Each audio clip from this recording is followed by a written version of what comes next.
This podcast is brought to you by Craft Beer and Brewing Magazine for those that love to make and drink great beer. To learn more or to subscribe, visit beerandbrewing.com or find us on social media at Craft Beer Brew.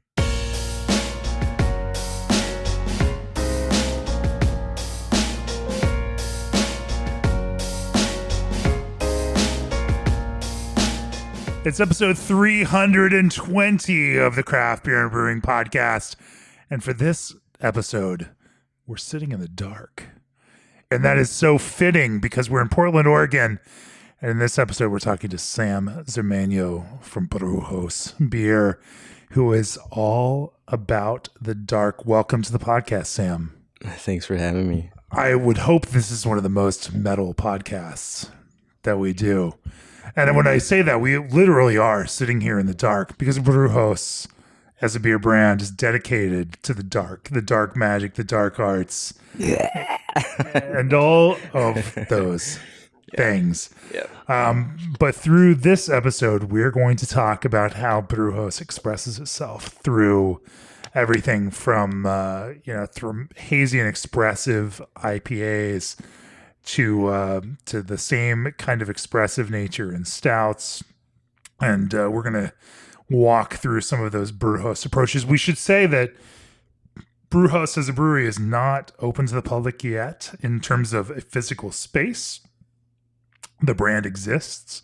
The brand has been brewed at other breweries, several other breweries before this, and the brand is in the act of manifesting itself in its own physical space. It's taking shape here in Portland, Oregon, in a location that existed from a former brewery that is now being transformed into the full Brujos experience. Sam and I met a couple years ago when you were in the R&D brewer role at Great Ocean Brewery. And I should also mention that this episode was set up by our mutual friend, the shady character behind the Pilsnerish social media accounts. Yes. But I've known this character. I actually met him through his dad. Not that wild. I mean, maybe that dates me. Maybe that that's that kind of okay boomer kind of statement. But I knew his dad before I knew him, and we then shared beers in the early 20-teens. But of course, we've remained friends, and since then, he started that whole social media account for Pilsnerish. If you're not following Pilsnerish yet, go out there and do it. The humor and the entertainment is absolutely worth your while. But of course, he works with you here, Sam. Anyway, welcome to the podcast, Sam. Thanks for having me. Yeah. And Pilsnerish. Follow him. Great content, great person. I love that dude. We're going to talk about hazy IPA. We're going to talk about brewing stouts. We're going to talk about the dark magic that Brujos employs to brew compelling beers. But first, for years, G&D Chillers has chilled the beers you love, partnering with 3,000 plus breweries across the country. They're proud of the cool partnerships they've built, offering 24/7 service and support. G&D builds with non-proprietary parts, expert craftsmanship, and constant innovation. G&D's in-house engineering crew have been piping breweries, wineries, and distilleries for over 30 years. They offer free piping design and consultation with the sale of every chiller they build. Reach out for a quote today at gdchillers.com or call to discuss your next project. Also, this episode is brought to you by our friends at BSG, who invite you to experience one of the newest hops from their Hop Solutions line, HS Grove. Developed for hop-forward beer styles, HS Grove boasts incredible biotransformation qualities, giving you the power to transform your next IPA into a stone fruit powerhouse. Choose HS Grove for West Coast IPA, New England IPA, Double IPA, American Pale Ale, or any beer style where delicious fresh fruit aromatics are desired.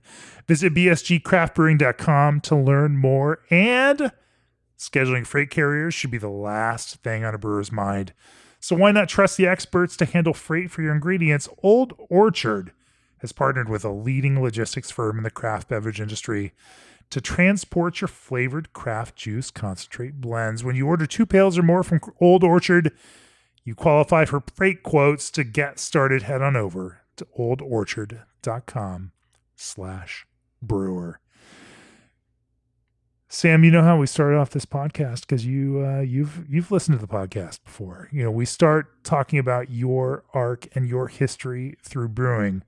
So tell us yours. Where does it start? Where does your craft beer experience start? Where did you catch the brewing bug, decide that you wanted to make this a career?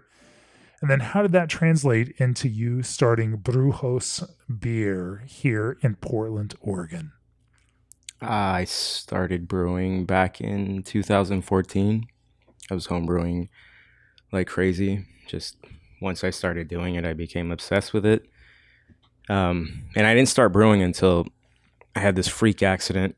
I was rock climbing and I fell and I broke my feet. And so I was in a wheelchair for like half a year minimum. And I was like, I'm just going to try home brewing. I already knew about it. Some of my friends were doing it. And yeah, once I started doing it, I became obsessed with it and I got better. I started walking. I started brewing more. And eventually I got a job offer from Black Market Brewing. I ended up taking that job because I was just so passionate about brewing. My friend was the head brewer there at the time, Kyle Boroff, who's currently not brewing, but is looking to get back into it. He taught me a bunch about scaling homebrew recipes up and like the basics of just brewing, really. This is all here in Portland, Oregon? No, this was back in Temecula, California. This is where I started my journey as a brewer. Starts in Southern California? It started in Southern California. You grew up in some mix of California and Mexico, yeah. Huh? So I was born in TJ, and when I was about 8 years old, my parents moved up to California, and we moved all over. Lived in like Chula Vista, Oceanside, Orange County, and eventually ended up in Riverside for like the majority of my life until I decided I wanted to move to Oregon, which was like a couple years into being a professional brewer, if you will. I had this opportunity in Newport, Oregon to become a brewer for this guy that was starting a brewery. So I took it because the pay was way better. And I just wanted to move up here. I was like, the Pacific Northwest is ultimately where I want to end up. Sure. So I ended up there. There's a few good beers made up here. Oh yeah, dude. The water here is the best water ever. So that was one of the main reasons I wanted to move up here. So I did that. Soon after that, Great Notion talked to me and they were like, you should come brew for us. So I did that. And right when I did that, it was like, boom, 2020 pandemic. So yeah, I just got to working, got to brewing, and learned a bunch during those two and a half years. And then, so you cut your teeth as R&D brewer for Great Notion. Yeah. And you got to brew a whole bunch of different kind of beers. Oh, I got to brew all kinds of things. Figuring out how to, push flavor and absolutely. And whatnot for them. Yeah, I learned a ton from them. I started off as production lead brewer in 2020, March of 2020. And then after a couple of years, I was the lead R&D brewer at the pub, which was really fun. I got to work with Metro over there. We wrote a bunch of recipes and just had fun and just like tried to push the envelope with flavors and hops and yeast strains and whatever. And that was right about the time where we met. I think it was like right around the time we met in Denver at I believe it was a beer stock. It was a beer stock. Yeah. Had a couple lagers in us by then. It was fun. So, and then from there I went on to Living House, worked there for about 10 months, and that was super fun too. That was mostly lager brewing. And yeah, but when I was at Great Notion, I initially started off as lead brewer, like I said, and then after a few years, I was just curious to see if I could take my home brewing recipes and scale them there on the 30 barrel batch, on the 30 barrel system of all systems. And the guys were nice enough to give me a shot, and we tried one and it did real well, and the people loved it and bought it all like within a day or so. And so Brewhouse. Yeah. Brewhouse as a brand was truly born. It was something that because before then it was just a homebrew project that I've been doing the whole time, like behind the scenes. And I had like a little cult following that has followed me to this day, which I absolutely. So tell me about that. Like, it was like you were working professionally. Yeah. In the beer world, you were brewing totally for Great Notion and others, but you were also still homebrewing on the side and building some familiarity with your Brewhouse brand for sure outside of the things that were like paying you, that were providing a living for you. Yeah, even before I was working at Black Market, I was already doing Brewhouse, and Black Market actually approached me because of Brewhouse, and they were like, "We like the homebrews that you're making and the homebrews that we've had the chance to try, and so we would love to have you come in and be like an assistant brewer." And so I was like, "That's awesome." The pay wasn't great, but I decided to leave my other job that I was doing. I was a truck driver for a few years. And obviously that wasn't that fun. So I was like, brewing is kind of ultimately what I want to do if I can pull this off. So I took the job, and then Great Notion had also heard of Brewhouse, and I became good friends with Tom, who's now like their quality assurance VP, I guess. And he introduced me to the brewers there, the owners and shit. And those guys and I quickly became friends after we met. And they took me on, and they just showed me the ropes. And I learned so much about production brewing and just like large scale brewing, because when I got to Great Notion, it was no longer the small, like super niche or whatever you want to call it. It was no longer the project that it was when it started. It was becoming something much bigger. And it was cool to get into that then, because I just learned so much more, I feel like, than I would have learned if I started with them as a smaller company. For sure. Now, it's fun to watch just how that brand has expanded for them. But it's also exciting to look at how things have grown for you, where taking this Brewhouse brand, that was kind of a formative homebrew brand, and then being able to channel it through the discipline of commercial brewing through this larger scale thing, and then being able to also then brew your beers kind of, within that brew house and on the side, and grow that brand has been a cool thing that's brought you to where you are now. Yeah. Which is taking over a brew house here in Portland and starting to brew those beers on your own. I want to talk a little bit more about that, but first, take your brewing to the next level with AccuBrew's revolutionary fermentation monitoring system, now predicting specific gravity. AccuBrew's mobile app and stainless steel sensor work together to send your live data from inside your tanks, including predicted gravity, fermentation activity, clarity, and temperature. Unlike other fermentation monitoring systems, AccuBrew is CIP ready and designed to stay out of your way, saving you time and space. Their set it and forget it solution streamlines systems and processes, helps maintain consistency, and detects problems before they ruin a batch. Join the AccuBrew community today and experience 24/7 peace of mind. Also, ProBrew is excited to announce that they are currently featuring short lead times between 2 and 4 weeks for their in-stock ProFill rotary can fillers. These can fillers run at speeds between 100 and 600 plus cans per minute while achieving precise and consistent filling volumes not achievable by most inline and mobile fillers. For more information, fill out their contact form on www.probrew.com or email contactus@probrew.com to learn exactly how they can take your operations to the next level. ProBrew, brew your beer. And if you're a ProBrew customer, I'm going to be speaking at their annual confab in October. Go to their site to learn more about that. And elevate your brewing game with RMS Roller Grinder. Their industry-leading mills deliver optimal grind consistency, unlocking the full potential of your grain. Say goodbye to uneven grinds and hello to exceptional flavor extraction. Brewpub or production facility, RMS has the expertise in grain handling equipment to meet your needs. Visit rmsroller-grinder.com to discover how RMS can transform your brewing experience. Unleash the full potential of your grains with RMS Roller Grinder, the trusted choice of brewers worldwide. And right here at Brewhouse, you've got an RMS an RMS mill. Yeah, it's super nice because I worked on the same mill when I was working at Living House, so I'm super familiar with it, and it's a nice thing to have a mill like that. You know, it's a pretty fancy mill. Fancy and fantastic. So Absolutely. Sam, let's talk about so you start you have this idea of Brewhouse. Right. You want to make beers that capture the imagination of beer drinkers out there. Yeah. They're going to do that through flavor. They're going to do that through some sort of approach to uniqueness. They're going to do that through a brand that is, not necessarily for everybody.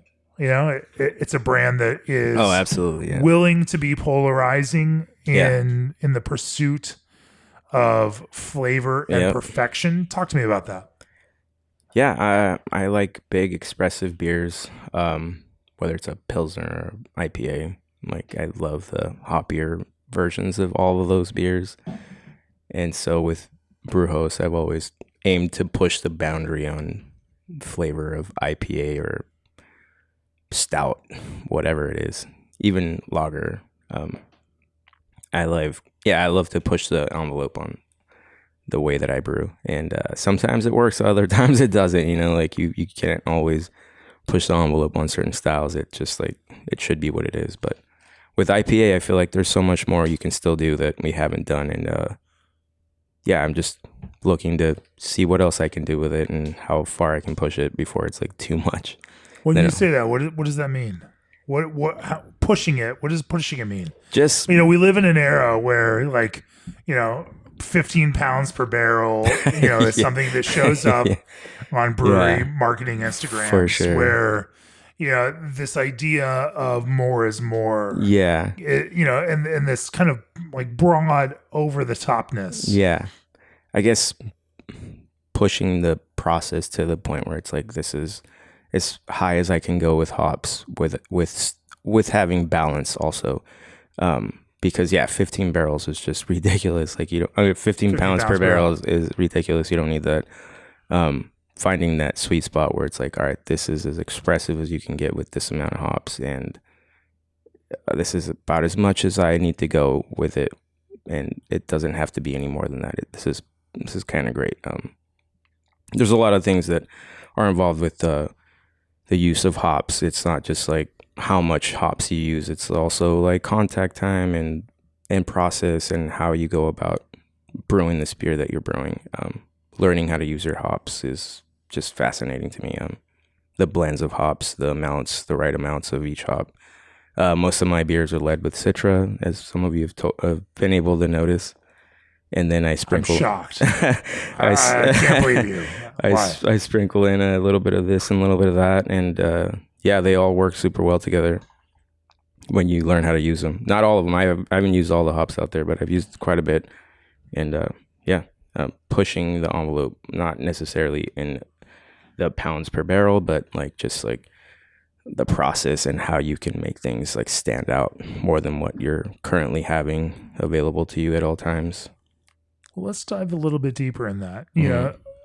At this point in the Brewhouse experience, you have this special opportunity where you're not serving beer on draft in a tap room. You don't need to be everything to everyone. You don't need to, find some bigger, broader audience that's going to support this business. You're selling cans of packaged beer that at this point, like, people line up around the block for. You can focus purely on saturated flavor and the intensity and the quality of that flavor. As you're thinking about designing an IPA recipe, then knowing that that's your sales mode, where do you start? Where do I start with building an IPA recipe that I know is going to... people are going to line up around the block for? Yeah. I don't know. Honestly, I've just been doing what I've been doing for so long that I don't think about it too much. It's fair to push those commercial concerns out of your head. But when you're trying to think about a saturated, beautiful, expressive IPA, where do you start? What kind of, guardrails do you then build for yourself? I think when I start writing a recipe, if it's, let's say it's a collaboration with someone and I've had enough of their beers, I'll try to take my style and what I think they do with their beers, as far as like the flavors I'm picking up from their beers, and like marry the two styles, if you will. Like take my process and kind of imagine what their process is like. Sometimes the brewers share their process with you, and sometimes they don't, but more often than not, they do. And so taking those two ideas and just like trying to create a beer that tastes like something I made, but also influenced by this other brewery, you know? And then I don't know, there might be a hop out there that one of us has used that the other one hasn't, and we're like, why don't we take what we know about this hop and this other hop and blend it with this hop to see what we get out of it. That's kind of where I try to go with the collaborations. Like let's make it a true collaboration. Let's learn from each other, and let's not just like slap each other's logos on each other's can just to sell the beer. So if it's not like that for me, I'm not interested really. Sure. I love brewing with brewers that are willing to like try new things and try things like that. You know, like we'll have conversations for weeks or months sometimes, and then we finally pull something off and we're like, this is cool.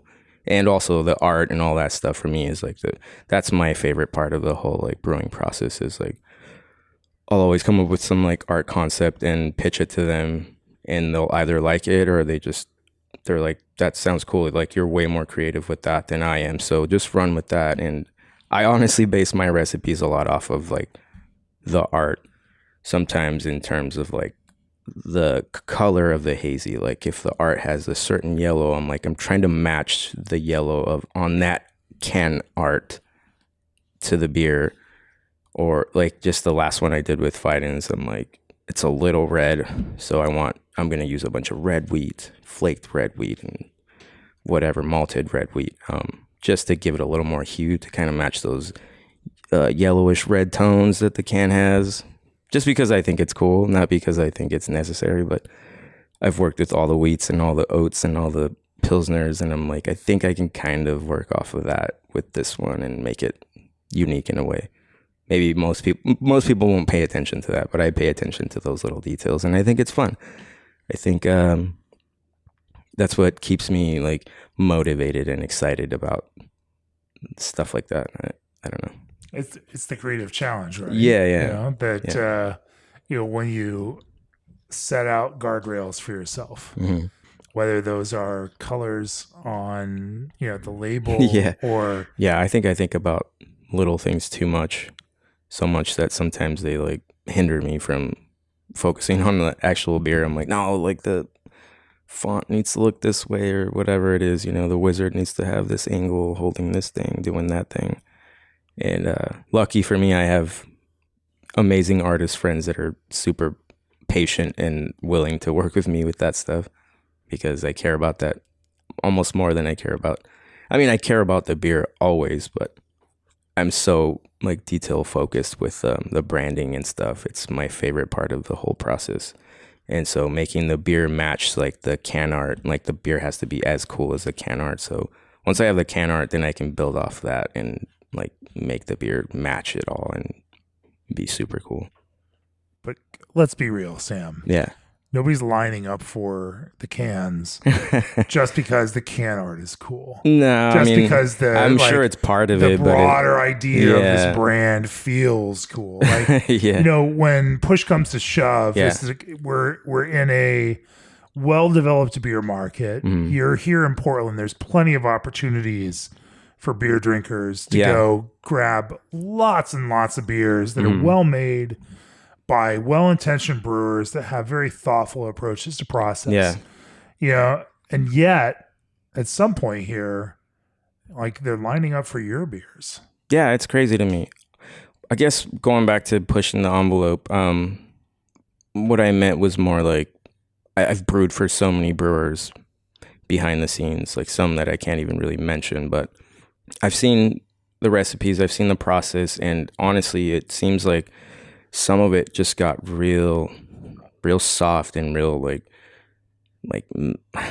no one's willing to just like push flavor. They're just so scared of spending too much money on a beer because whatever, they have X amount of employees and they have to pay a certain, amount of people, and they have to pay certain bills. And so they have to cut back on costs on recipes. And to me, that's super boring. I'm like, I'm not into this for those reasons. I'm trying to keep this brand small and quality focused, like I said earlier, and pushing the envelope, meaning like I'm willing to put the extra amount of hops in these beers that people aren't, because I mean, at the end of the day, I care about the beer tasting awesome versus how much money I'm going to make, which I mean, isn't super responsible to say, as a business owner now.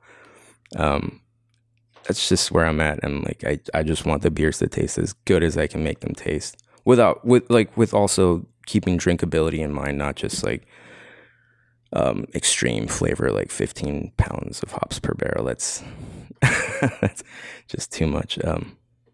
Yeah. Respect to the brewery CFOs out there. This is going to be the worst podcast episode for you that we've done in recent memory. I want to talk a little bit more about how, the process behind how you find and how you achieve that kind of saturation without just doing excessive and unuseful things, which, it's certainly possible.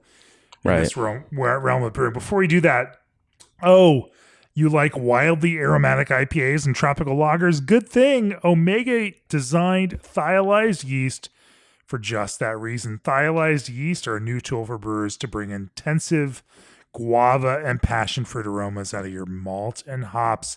And wait, there's more. Omega yeast makes yeast to order with consistent 1-week lead times, ensuring peak freshness and reliability.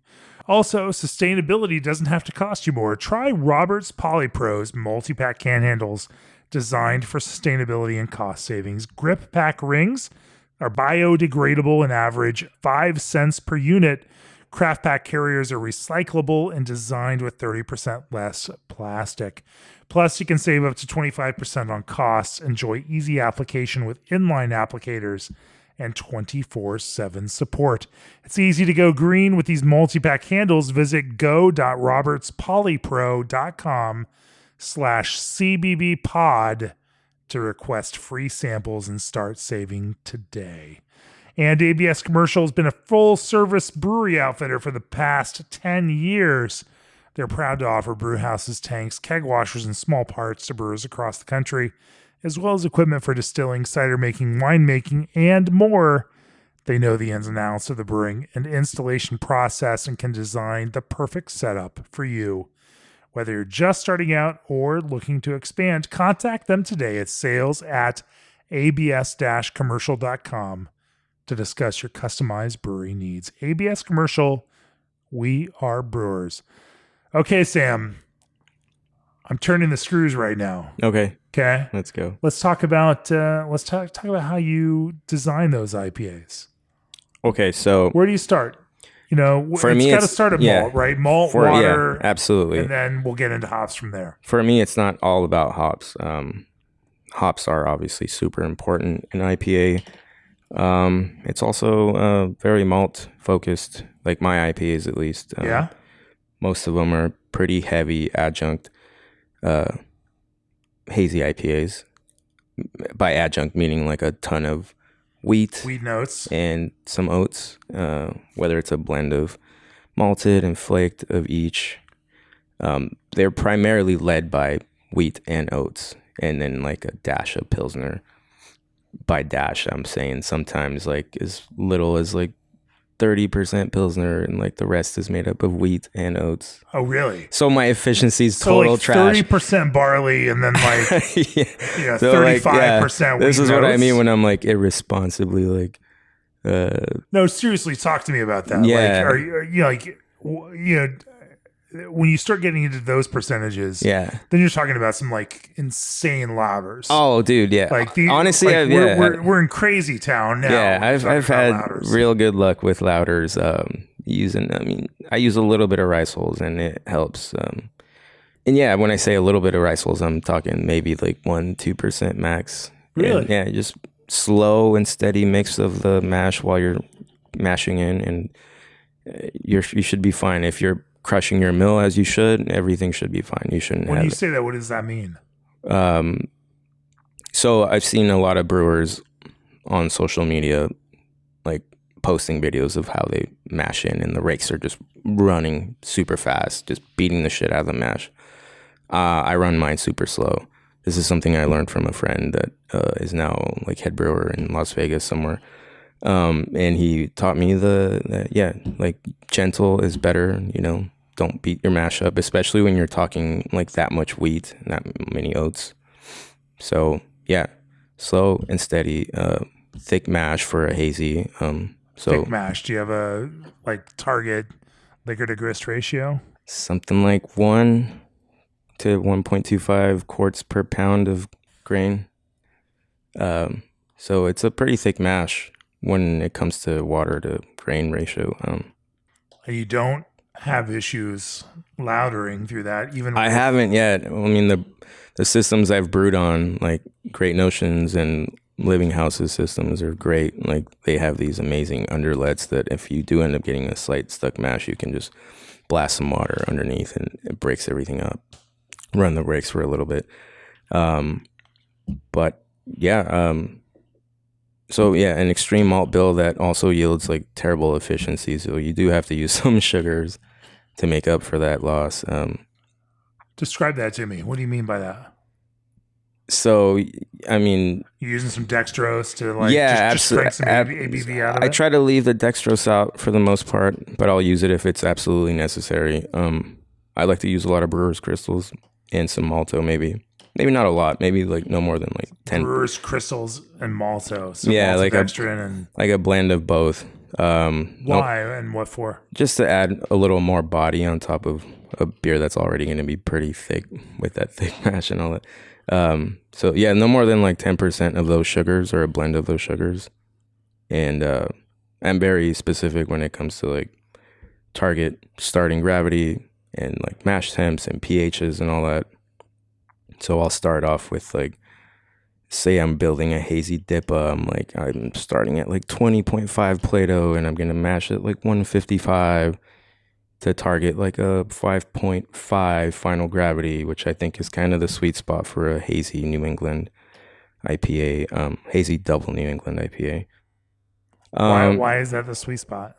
Just personally, my preference as far as flavor goes, I think that's like, I don't disagree with you because I think that actually, 5.55 is like 5 to 5.5 for me is like kind of actually weirdly dry-ish. Yeah. People call it IPA. Like I see some of the comments that people leave on the IPAs that I make, and they're like, "This is so dry." I'm like, it's actually like 5 to 5.5 Plato. Like it's not that dry. When you're talking West Coast IPA, right, can get down to like 1.4.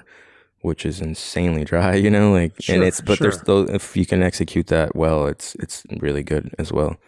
So yeah, something like beer with that much alcohol and that much, theoretical bitterness that doesn't feel out of place. No.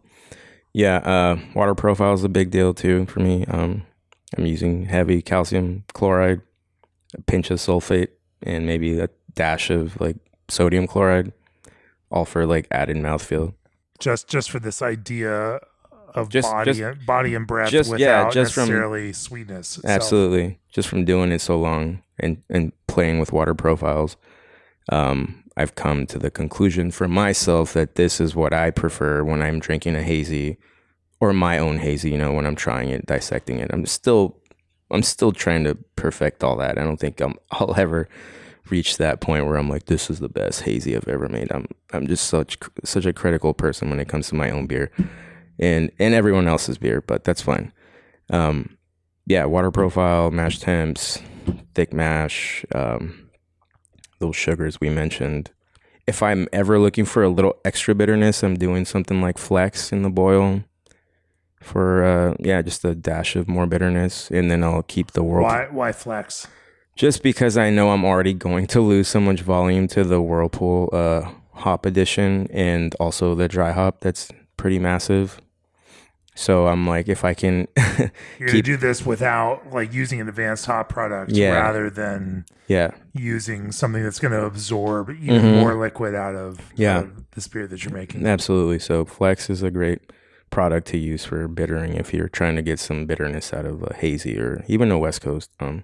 So I'll use a little bit of that during the boil, and then I'm usually doing like a whirlpool at like 1 pound or more per barrel at 170 for like 20 minutes. That sounds actually weirdly conservative. Yeah, honestly. And then I save most of it for the dry hop.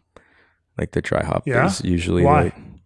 So let's talk about whirlpool first. Yeah, like 1 pound per barrel. Yeah. Why are you not loading up more in your whirlpool there? I just don't think it's necessary. I've tried it. I've tried 2 pounds per barrel. I'm like, oh shit, that's a bit much. Some people will disagree with me. Some people that make really great hazes are like, we're doing like 2-3 pounds. I don't think it's necessary. I'm like, I'll save all that for the green bitterness I'm gonna get out of like the massive dry hop, and I just prefer that. Honestly, it's nothing else other than preference. And yeah, sometimes I'm like, fuck, I kind of like the 2 pound per barrel more than the 1 pound per barrel from my friends that made it that way. But I don't know. When it comes to my beer, I'm like, I think this is what I like, and this is what my fans are used to. And so I don't want to switch it up on them too hard and then start giving them like beers that are just so wildly out of spec for brewhouse. Maybe at some point I will. Every now and then I'll throw you a curveball and see what people say on the internet and whatever.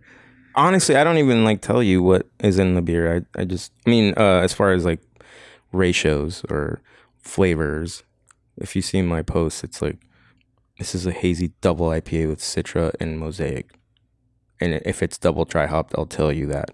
I won't tell you what's in it or what you should expect, because all palates are different. And like, I don't understand the point of bragging about like how many pounds is like a double dry hop, like, I know what it is. I'm like, this is actually, this is a little bit more dry hop than like the average hazy that you're going to try. So expect a little more greenness, expect a little more intensity. And if it's triple dry hop, it's almost like wait a couple weeks before you drink this one. Well, the insanity and stupidity of that, is obvious. Like, right? Like, what artist paints a painting and says, "Hey, it tells you exactly what colors he used, the most intense pigments, right? And I used the most expensive color, paints. Like the pigment is the most saturated that's possible." It's like, okay, cool, that's great. Yeah, is the painting good? Like, I don't care about the intensity of your pigment. Talk to me about what you're trying to achieve and how you achieved it. And so, in that regard, like, how do you, as someone who's trying to build an artful expression of IPA, what are some of those kind of key points that you lean on and try to, to create this expression without excess, that also feels intense, flavorful, saturated, and big? Because there's a bigness to Brewhouse. Like, people want that bigness, and people find your brand. They're not here for tame. Like, they want it loud, they're not here to, they don't want like, Baroque. They want it like, turn the amps up to 11. Let's like see how far and how loud you can crank this shit. Totally. I love how you said all that about like the colors and like it not mattering as an artist to explain like the hues and shit. It's like, I made this painting, it's called this, and I did it on this day because it's very meaningful to me, and I hope that you enjoy it, because I do, and this is why I'm letting you experience it and try it. And it's not going to be for everyone, like you said earlier. The Brewhouse is not a brand that everyone's going to gravitate towards because it's a little dark or whatever. It's a little intense. Some brewers are like, this is so out of spec. The beers are insanely green or like just so opaque that it looks gross. I'm like, that's fine. Like, you brew your beers, I'll brew mine. I know what my audience likes. I know what the homebrew friends I had liked from when I started this. So I've just stuck to that, and I've tried to finesse it over the years. I'm still trying to do that. I might have gotten off topic with what you just asked me, but I just wanted to mention all that.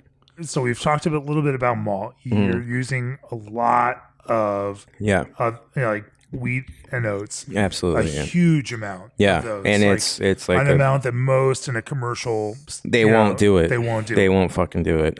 Like I said, I've brewed for X amount of breweries, and I've seen the recipes, and they're just like tamed down. Like you can still make a hazy with, I don't know, 85% pills and 5% wheat, whatever the fuck it is. And It's true. I've had the beers, and they're great. They're fine, but they're just, to me, they're a little bit boring, and they're just like, they feel kind of safe. Like you're more worried about selling volume versus like expressive flavor and like intense mouth, whatever it is. Like I'm trying to cater to the niche market of people that are like, this shit's crazy. Like it's a little intense, but give it a couple weeks, it's gonna be awesome.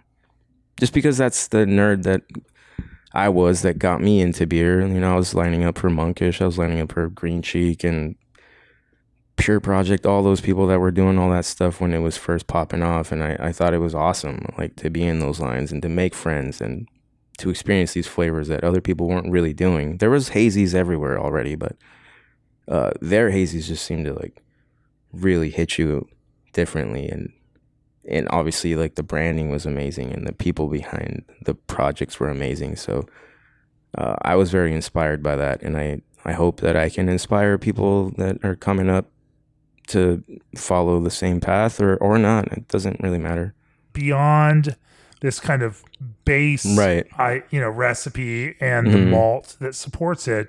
Yeah. What are some of the next key factors on that? I imagine that your water chemistry becomes an important one. Making sure that these beers feel as big as they should, and right. Employing a water chemistry that accomplishes that. And I imagine that hops are probably the conversation we should have after that.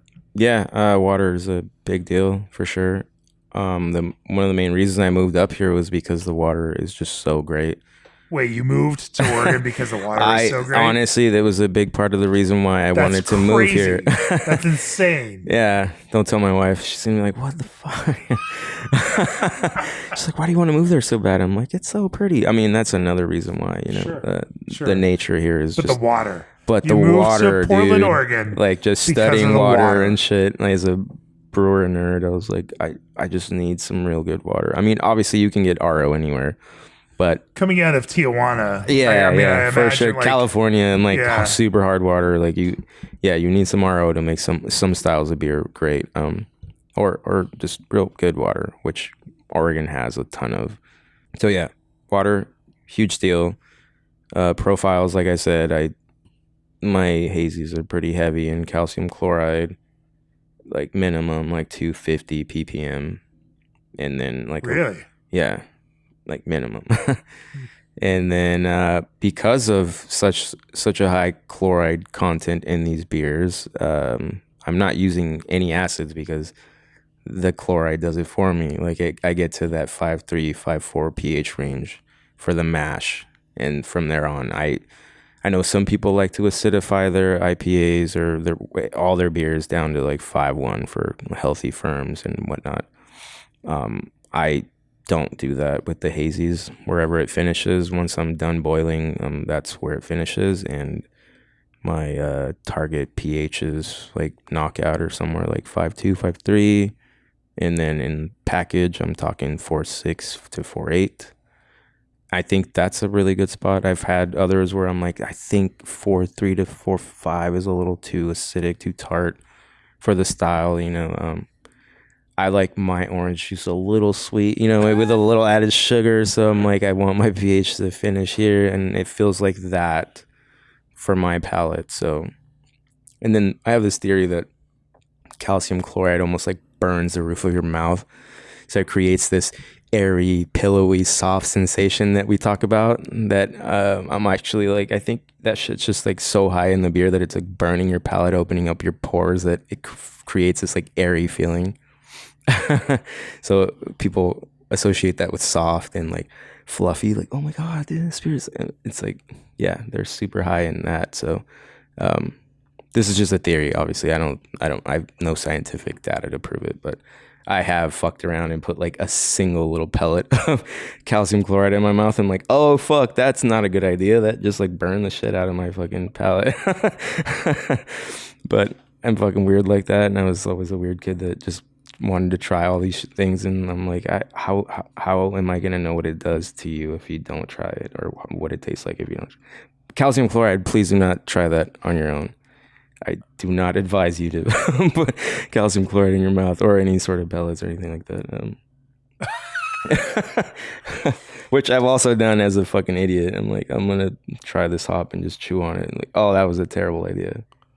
Damn it, Sam. We're going to have to offer all sorts of caveats on this episode of the podcast. Jesus.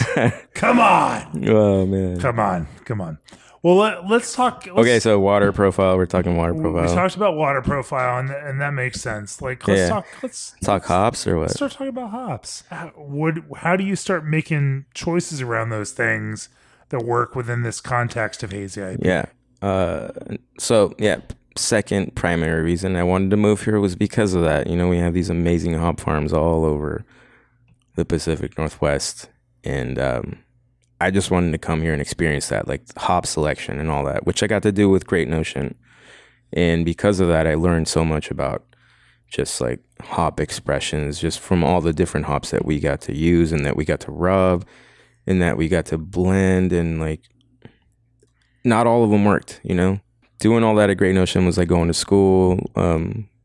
And once I was done with my time there, I took all the knowledge I had, and I'm lucky that I'm so lucky that I got to do what I've done and that I've learned on other people's dimes. I'm sorry if I'm like saying this shit and hurting people's feelings or whatever, but I got to learn on people's dimes, and now I know what to kind of like not do and what to do. So the hop blends that I've learned over the years that work, you've helped them also sell a lot of beer in the meantime. Absolutely. So it's not purely selfish. Maybe I'm being too honest here. There's give and a take, right? Yeah, absolutely. Yeah. So there were certain recipes that we wrote that were absolutely killer and people loved, and some that we were like, fuck, this one's not that great. It's good enough, you know, but it's just like, maybe we should have done things different. So what made them good, and what were some of the things that some hops just don't work well together? They clash, and it's like there's some of the things you wouldn't do. So for example, Nectaron is an amazing hop. I think it's a better hop for West Coast IPA than it is for hazy. If you're gonna use it in hazy, I would say like use it sparingly. But it works great. What does sparingly mean?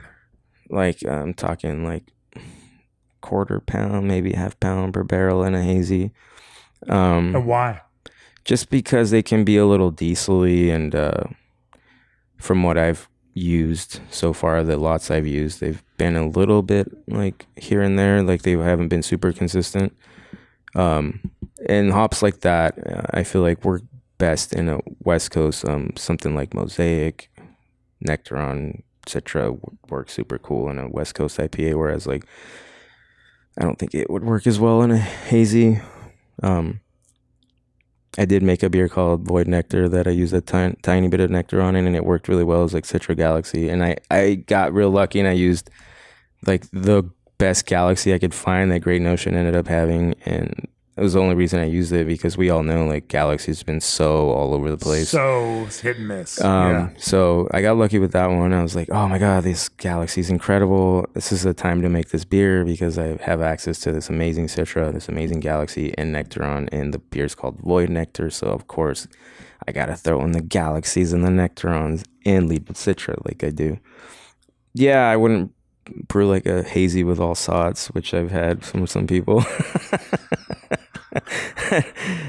Why would you waste good sots on anything but a Czech Pilsner or Czech Pale Lager? I've learned that also like some hazy, I mean, if you dry out your hazy too much, for me, it's like, it's almost just like not that good. It's not very drinkable. Whereas I prefer a West Coast being super dry. I think hazies have their sweet spots with final gravity, starting gravity. So yeah, if I was gonna talk what are those sweet spots? Okay, let's go with a single hazy. I would say something like I don't know, like a 5 to 6 Plato finishing gravity. For a single hazy. Yeah, is my sweet spot. Double, you're talking like 5. Literal sweet spot. Yeah. A single, a double, I would say like 5 to 5.5. And a triple, I like a little more dry. So something like 4 Plato, 4 to 4.5 Plato, I think is a good spot. Why that much lower on a triple IPA? Because the alcohol content in there already makes it a little sweet on its own, you know? So if you have too much residual sweetness on top of that alcohol, like it's just not that pleasant. And I also tend to make my triples a little more bitter with flex just because they're that much sweeter than like a double or a single. Even though like I'm talking single finishes at like 6 Plato, I don't think it translates the same way as like a triple does when a triple finishes at 4 Plato. I think triple at 4 Plato is still pretty sweet. And most people probably wouldn't be able to tell you how dry it is if they tried it and it's at 4 Plato. They'd be like, oh, what is this, like 6 Plato? And you tell them, no, it's actually like 4. And they're like, wow, that's crazy. How is it like sweet but dry? I don't know. That's the balance that I've found, I guess. I don't know. I know some people prefer even drier on a triple, like, I don't know, 3.5 Plato. I'm like, I think that's too dry, but that's them. And this is me. Those are counterintuitive numbers. Yeah, totally. Coming at it from my perspective. Yeah, you're like, what are you fucking talking about? No, I really am. Yeah. Like that is actually my response to that. Like, what are you talking about? Yeah, like I said, I've made these beers for so many years, and these are just. What's your threshold then between like double and triple IPA, where you're like, okay, now we're talking about so much alcohol that we're gonna dial down, the bitterness on this, or the overall hop expression, and try to keep it into this kind of balance, just because at this level of alcohol, people are gonna, they're gonna feel the saturation regardless. Right. Honestly, the higher the ABV for me, like the more hops I use, and the lower, the slightly less hops I use. If I'm brewing like a 9-10% ABV hazy, I'm targeting like at least 5 to 6 pounds in the dry hop, and I'll usually call it a double dry hop because it's like a 2-stage dry hop, and it's a pretty big dry hop, 5 to 6 barrels. If I'm talking double IPA, I'm probably sticking in the 5 to 5.5 pound per barrel range, and if I'm talking single, it's probably more like in the 4.5 to 5 pound per barrel range. Not a crazy difference between all those things. Yeah. Like they're all pretty much in the range. Yeah. Mm-hmm. Yeah. Well, I mean, I've gone higher. This is just like something that would be like a standard for me. If I'm like, let's not go crazy with this one. Let's flip out from numbers and talk about quality of hops. It as we all know, it's not just X number of pounds per barrel hops. They're the things that make these beers special are also the way that those hops convey. Yeah. Yeah, you have to know what your hops smell like and all that. Like you can't just blindly open a bag of hops and dump them in the tank.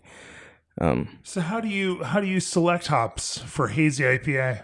Knowing that these are primarily going to be hazy IPA. Yeah, hops.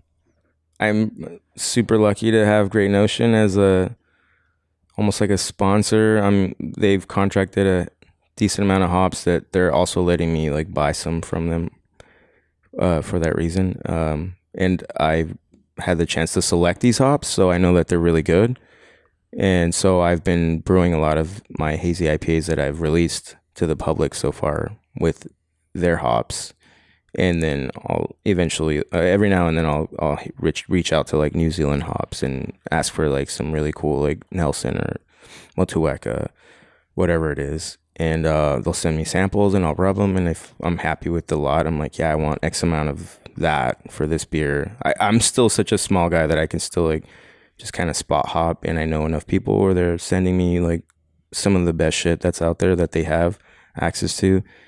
And so right now I'm in that spot where I'm like, yeah, I've been able to pick my hops like that way, where it's like, I know not everyone gets the chance to be that selective, but so far I've been able to do that. I know like growing this brand further now that we have a brewery, it's going to be a little more complicated because I'm eventually going to end up having to contract my own stuff.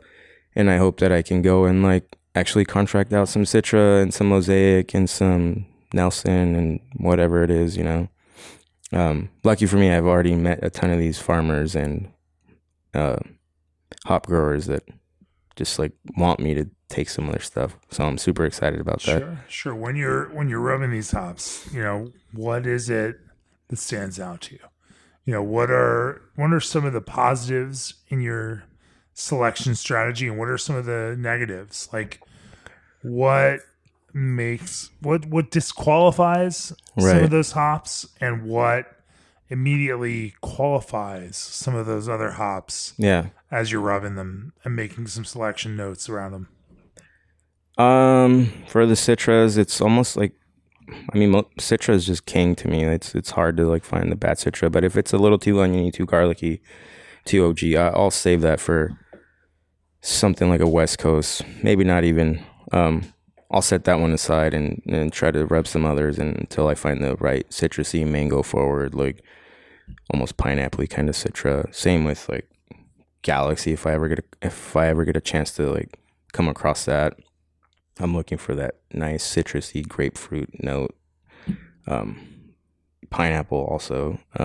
Mosaic, if I'm getting like the diesel-y, like OG, like garlic, I'm not into it. I prefer the blueberry-ish, berry-ish, citrusy Mosaic. But there are some really nice lots of Mosaic that are also a little OG that you're like, I can blend this with this like more blueberry forward one and it'll work nice in a West Coast. Diesel is something I try to like stay away from in a hazy, you know, like some hops are a little diesel-y. And if I find those, I'm like, and if I need to take them, I'm like, I'll use that in the West Coast, which I haven't done any of really yet. I haven't even had the chance to like show people what other beers I can make real well. I can make a real good grodziskie, if you didn't know that shit. I mean, I brewed one for Great Notion last year and I won a gold at GABF. So I absolutely plan on making one for Brewhouse and dialing that in further because I felt like that one was actually kind of too dry. I'm just going to throw the ISO right now for the Brewhouse grodziskie. Yeah. But that's really interesting. Grodziskie. Yeah, I can't even pronounce it right. I have a friend in town who's a Polish brewer too, Jarek from Threshold, and he was like, congrats on that gold, bro. You're lucky I didn't enter mine. I was like, fuck you, dude. Like, I love his grodziskie. I think his is better than mine. But it was cool to have him come up to me and congratulate me for that, because that was a beer that I actually also hand canned and shit. And if you know how high carbonation that beer is, it's a nightmare to package by hand. Polish champagne, my friend. It was like carb to like 3.1 or some shit. Yeah. And so I had the hardest time canning that by hand. I think I wasted like 17 cans until I finally had like 4 or 8, whatever the amount of cans. Sure. And they were proper fills, and I was like, I hope these aren't super oxidized by the time they get to the judges. But the notes weren't like, yay, this is the best one we've ever had, but they were like, this is pretty spot on, like close to like perfect. And I was like, holy shit, this is crazy. So the third time I brewed one, and it was rad. Yeah. Well, you know, as we're getting on in time here, let's start to zoom out. Let's think about broader approach to quality. Right. You know, what are some of the keys there to quality expression and beauty in beer that you focus on embodying, you know, through the process that you employ? I'm honestly gonna stick to what I've been doing, and don't expect me to change my recipes because I have a brewery. Like, I'm gonna continue to make these opaque, hop heavy beers, adjunct heavy hazy, where I might be yielding like shit yields, but I'm more concerned with quality over anything. And as long as I think the beers are great or at least good enough, I'm gonna release them. If they're not, I'm gonna try again. And that's just what it's gonna be. It's what it's always gonna be. It's what it's always been. I don't really care about getting rich. This isn't a money grab for me. This is absolutely just like all about art and expression. And when you get to try these beers, you're like getting to try like a part of me. And like when you get to experience the brew house and see what it looks like when it's done, it's also a part of me. And I hope you like it. And if you don't, that's fine, because there's so many other brewers doing cool shit. So go find your niche. I'm curious to see what you come up with here, Sam. Yeah, me too. Where Brewhouse goes in the future. Yeah. I can't wait to see it. I think neither. You're going to challenge all of us. I'm trying to challenge all of you. Make note of that. That's my closing note. Mic drop. And on that note, G&D Chillers to set the standard for quality service and reliability with 24/7 service and support. HS Grove boasts incredible biotransformation qualities, giving you the power to transform your next IPA into a stone fruit powerhouse. Try Old Orchard's flavored craft juice concentrate blends in your next craft beverage. AccuBrew helps you detect problems before they ruin a batch. ProBrew has rotary can fillers in stock with a 2 to 4 week lead time. RMS Roller Grinder mills unlock the full potential of your grain. Omega stylized yeast bring intensive guava and passion fruit aromas out of your malt and hops. Go green with multi-pack handles from Roberts Polypro, and ABS Commercial is your full-service brewery outfitter. Sam, if people want to learn more about Brujos and the beer that you brew, Yeah. where do they find you all? Both, in the ethereal world, digital world, as well as in the brick and mortar Right. world of real beer.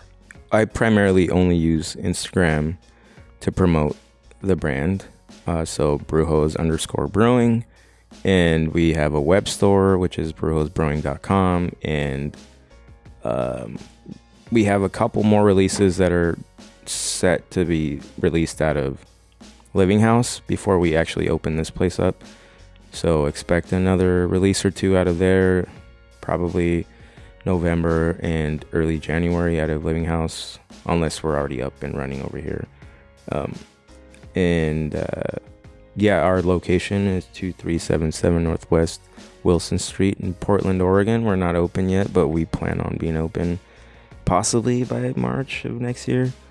Don't quote me on that, but I think that's kind of like what we're all feeling right now. There's a lot of stuff that we got to do as far as the build out and the aesthetics, and the brew house itself is pretty turnkey, as you saw. But yeah, we want to make this place look cool, and it has to match the vibe and the can art and everything. So, Sam, thanks for joining me for this podcast. Yeah, thanks. Thanks for having me, man. I'm not the best at this shit, but I hope you got some information out of me that you might find useful and contradictory. I don't know. Thanks for talking to me about how you brew beer. Cheers, man. Cheers, man.